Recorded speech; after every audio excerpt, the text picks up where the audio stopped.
আসসালামু আলাইকুম প্রিয় বন্ধুরা। খেলা শুরু হতে যাচ্ছে। ব্রাজিল আর্জেন্টিনার ভক্ত যারা আছে, এই যে মাঠে খেলবে আর্জেন্টিনার ব্রাজিল, শুরু হয়ে যাবে আমাদের বাংলাদেশের খেলা ভক্ত মানুষের এই নিয়ে তর্ক আর বিতর্ক। কি তর্ক বিতর্ক? ব্রাজিল যতই হারুক বলবে 5 বারের চ্যাম্পিয়ন, আর্জেন্টিনা যতই হারুক বলবে আমাদের মেসি সেরা, আমরাও 3 বারের চ্যাম্পিয়ন। আবার বলবে ম্যারাডোনার উপর কোনো খেলোয়াড়ই নাই। আবার ব্রাজিলের লোক বলবে পেলের উপর কোনো খেলোয়াড় নাই। আসলে কি তাই? আরে ভাই, যে যতবারের চ্যাম্পিয়ন হোক, যে যত ভালো খেলোয়াড় হোক, আমাদের বাংলাদেশের জনগণের কি লাভ? মাঝখান থেকে এরা দ্বন্দ্ব, মারামারি আর ফ্যাসাদ করে।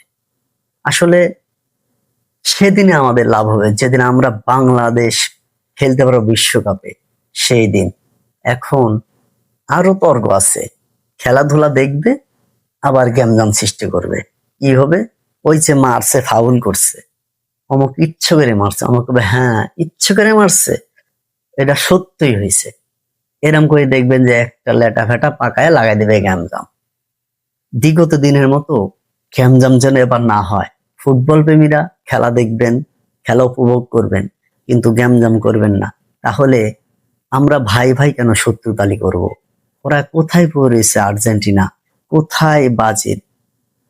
আসলে বিশেষ করে আমি এবার ইরানে সাপোর্ট করি, কারণ ওই ব্রাজিল আর আর্জেন্টিনা ইরানের বিপক্ষে ট্রাম্পের পক্ষ নিছিল।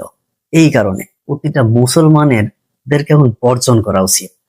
কিন্তু তারপরেও যেহেতু ফুটবল প্রেমী করবে না, আমরা হুজুকে, আমরা বাঙালি, সেখানে যা হোক সমস্যা নাই, কিন্তু আমরা আমাদের সাপোর্ট ছাড়তে রাজি নাই।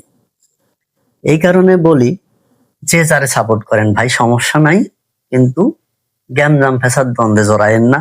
খেলা শেষ, আপনাদের দ্বন্দ্ব শেষ। খেলা শেষ, আপনাদের দ্বন্দ্ব শেষ। আবারও বলছি, অতএব আমরা ভাই ভাই মুসলমান একসাথে খেলা দেখব, কোনো গ্যামজাম ফ্যাসাদ করবো না। বিগত দিনের মতো যেন এগুলো না হয়, আমরা সবার কাছে এই ভিডিওর মাধ্যমে আহ্বান জানাচ্ছি।